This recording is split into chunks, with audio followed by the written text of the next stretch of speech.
What is up, everybody? You are checking out the Uncensored Pro Wrestling Podcast. I'm your host, V. Hakamadi, joined by my friend and co-host. Introduce yourself, sir. Chris Russell here. Let's get it. Let's get it. Not too much to talk about with this SmackDown. I'm not a big fan of SmackDown. But yeah, we'll see. Yeah, we're on the road to Bash in Berlin. So I was looking for more matches and stuff to be made, but we didn't really get that. As Christian mentioned, we're covering WWE Friday Night SmackDown from August 24th, 2024, live in Washington, D.C. We kick off the night with the Waller effect, and Grayson Waller's in the ring with Austin Theory, and it looks like he has like a new setup. Like the trees are lit up. Looks kind of cool. And they introduce WWE Champion Cody Rhodes. Cody comes out and Waller plays a video of, it was actually a pretty good video, Kevin Owens screwing over all of his partners in the past. Kevin then comes out. Kevin says, "We get it. You want to convince Cody that I'm going to stab him in the back. All those guys except Kofi Kingston deserved it." And then Kevin Owens calls Nick Aldis out to make a match. And Nick Aldis makes Kevin Owens and Cody Rhodes against A-Town Down Under. Kevin and Cody attack A-Town Down Under, and then Waller pushes Kevin Owens into Cody Rhodes, leading to some small tension, it looked like. So what'd you think of this? And Kevin Owens turning on everybody, and your thoughts? I mean, I don't think they're gonna turn Kevin Owens heel. This is just a hey friend, you want to have a match? Like, there's no story. Cody hasn't had a meaningful fucking title match or feud since he's won it. And he needs the bloodline. He needs The Rock. He needs Roman. He needs the bloodline to make him relevant. Cody Rhodes, I enjoyed him in every single way except his return in WWE. Yeah. I look stupid now because when he made his debut at WrestleMania, I was like so fucking excited, marking out, and I posted it. Now I feel dumb because this isn't the work that I want him doing. He's just, hey, let's have a match. Hey, let's have a match. Do you want a match? I'll give you a match. No, you're my friend. Do you want a match? It's like that Spider-Man meme, like pointing at each other. Who wants a match? Yeah. Like, at least with like, you guys can shit all over Damian Priest all you want, even though I'm starting to see a lot of people actually realize that he was fucking good. After I've been telling you guys this forever, he had a better run. He had a better run than Cody still had, in my opinion. I mean, fuck, Gunther's first opponent's Randy Orton. I mean, don't get me wrong, Cody had AJ, but like, I don't know, this whole thing is just bland.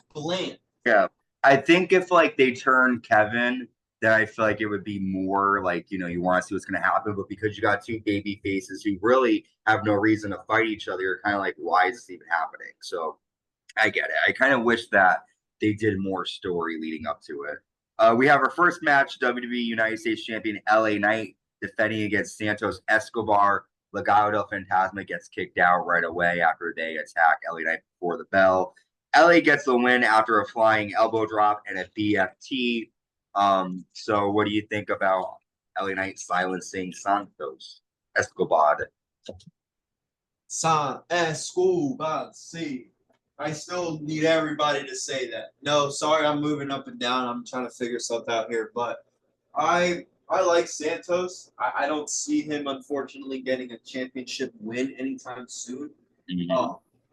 I wish he got pushed a little bit. You know, I think, you know, he never had that big one-on-one match with Ray. Like, they teased it like it should have happened. I think that would have got him over, especially with him winning. It's just he hasn't done anything. I mean, this whole faction he's in right now means nothing. He hasn't done much since the LWO split. It's just I want more from him, but he's not going to get it. LA Knight just won the title fresh, so they're not going to take it off him for a while. We know Triple H. These champions under his run are at least getting a month. So. I get it. Yeah, I like LA Knight. I think he needs to do more. Honestly, to be honest with you, Christian, the other night I was like, "Who's the United States champion?" I thought it was Logan Paul still. But granted, LA Knight's super overrated.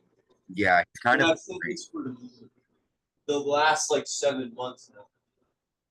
I thought he was good at one point, you know, during like last year's Money in the Bank, like he was okay. I enjoyed him.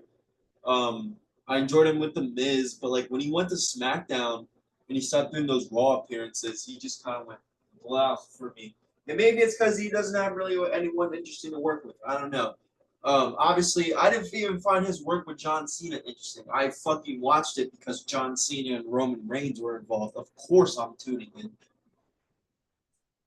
Yeah, I feel like, you know, these guys are just basically getting matches to get them, and they're not really earning anything except for on Raw they have the Intercontinental title tournament.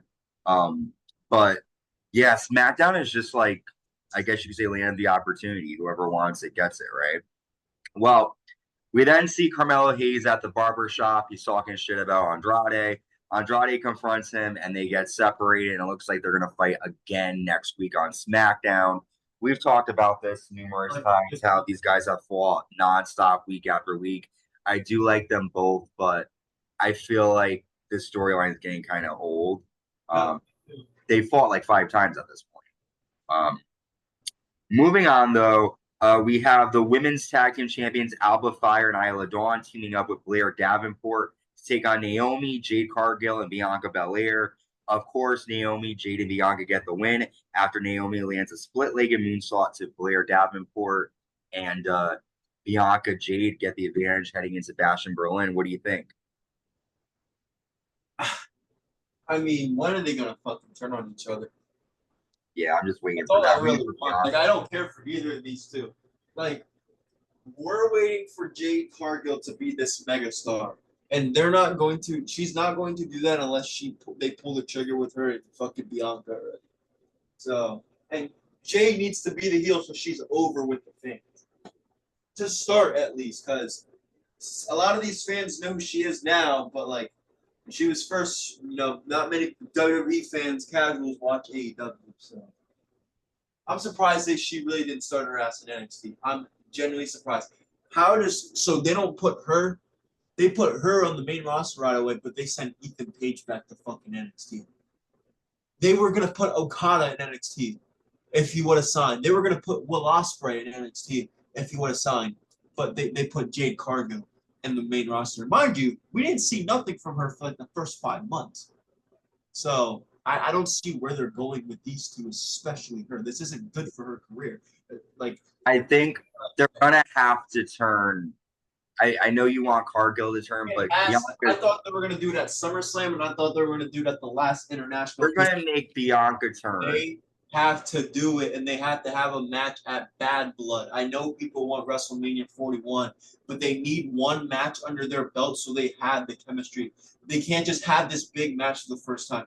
That's why you see a lot of these guys right now, like Ilya versus like they're doing these big matches on house shows. So when they do it for us, that they're good. They're not just sloppy.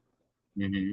Yeah, no, I get it. I get it. I do think though that Bianca's been on the main roster since 2019, and she's been a good guy, good girl, whatever, ever since. I think they're gonna make her turn.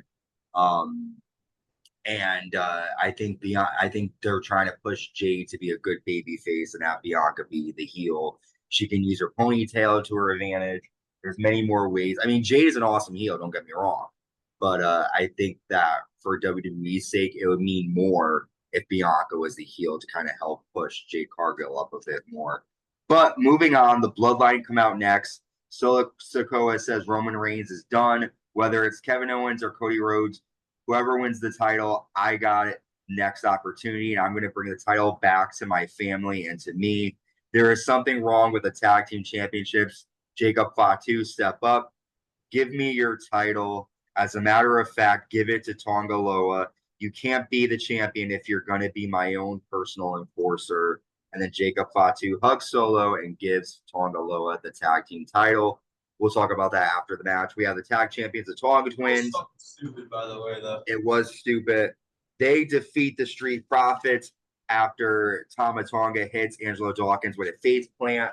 After the Bloodline attack the Street Profits until DIY come out and take out the Bloodline. However, Jacob Fatu grabbed Johnny Gargano and they lay out DIY. Solo hits a Samoan spike on both Ciampa and Gargano So, what are your thoughts on Jacob giving up the belt and Yeah, real quick. Bloodline destroying DIY? I don't know why they would do this. They're doing something big with Jacob because he's Tonga Loa and Tonga aren't, exactly winners. Jacob Fatu is a winner. He makes it, feel legit, and it's gonna benefit Jacob in the long run. Like whatever. I just don't. It's hard to tell because Roman's inconsistently showing up, and it's nothing. He just had an uncle, Alpha, so I'm not gonna like hold it against him. But at the same time, and he even went. He still appeared on Raw or SmackDown the day he went. So, with all respect to him, it's just when he's not there every week, it kind of just leaves me like, what is gonna happen? Because like they could have done something here, they could have done something there, but Roman's not here, and it's like, yeah. I get it. It's kind of boring without Roman, but I knew they were going to do this because if you want Roman, if you want the line to look strong, you got to take out Roman in the beginning, have Roman come back, destroy him, and then happy ending. But I do agree. It was stupid for Jacob Fatu to give up the title like that. But I guess with him having that hurt foot, they have to do something. Um, Moving on, Tiffany Stratton and Pretty Deadly are attaching pink diamonds on Nia Jax's crown. Nia shows up and says that she will destroy Michin in the street fight next week. Chelsea Green and Piper Niven talk in front of Nia and say that Tiffany is going to cash in and screw Nia over. Nia keeps, I mean, obviously we know that's going to happen. But we're going to get something. I'll be right back. 1 second. Yeah. But but Tiffany Stratton, my feeling is she's eventually going to turn. I think it's going to happen sooner than later. I don't know why they're making Chelsea Green and Piper Niven the ones to tell Nia about this.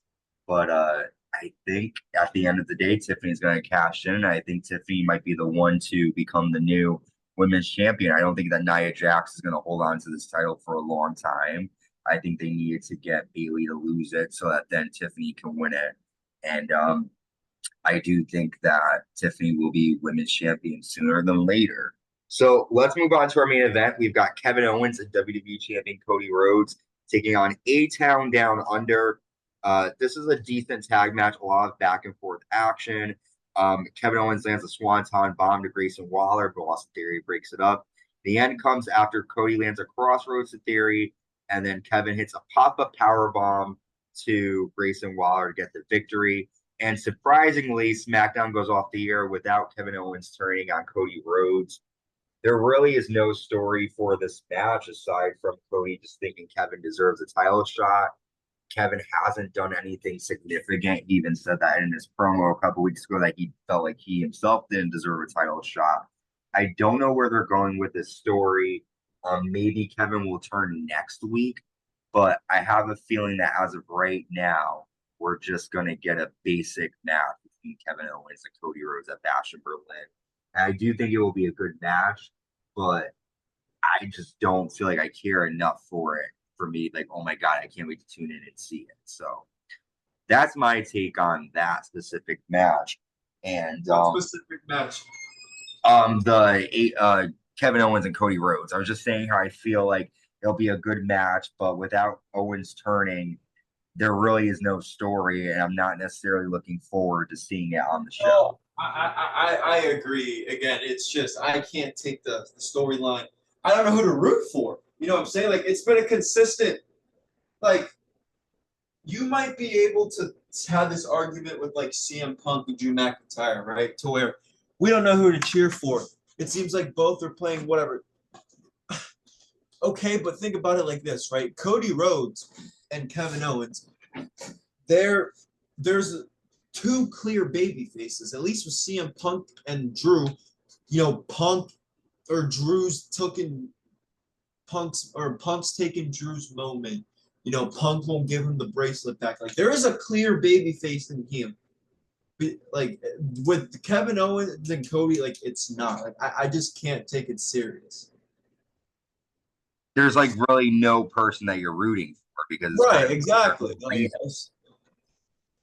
Um, that's it for Friday Night SmackDown. What'd you think? What were your favorite just moment? seeing Jacob Fatu, I don't really care too much about this program. And I agree. the only thing I'm gonna be watching it for, no bullshit, obviously Roman Reigns when they go to USA Network in next month in like less than a month. But they what was I gonna say? Oh yeah, Michael Cole and Corey Graves are the SmackDown commentary team until Raw goes to Netflix. So I'll probably watch it for them because I don't want to. Wade Barrett is on Monday Night Raw and that new guy for 3 hours, and that is my favorite wrestling show. It's the flagship wrestling show. I thought Michael Cole was going to do Raw too. Nah, he's going to SmackDown because Roman Reigns is going to come back and they're going on USA. Like they need their best announcers. And Pat Matt, yeah. So Wade Barrett and the other guy. Okay. I forgot his name. Yeah, this episode of SmackDown really didn't give me a lot to really like. Um, I'm just excited to see what the fall is going to bring us. Survivor Series, Bad Blood, a lot of good stuff coming our way. Bash in Berlin will be pretty decent, but yeah, nothing really new from this episode. Just an episode of like matches, kind of. But with that, we have covered all of Friday Night SmackDown. Make sure you check us out on YouTube. Subscribe, like, hit the notification bell. Check us out on Apple Podcasts, Amazon Music, Spotify, wherever you get your podcasts. Until next time, stay safe and stay uncensored.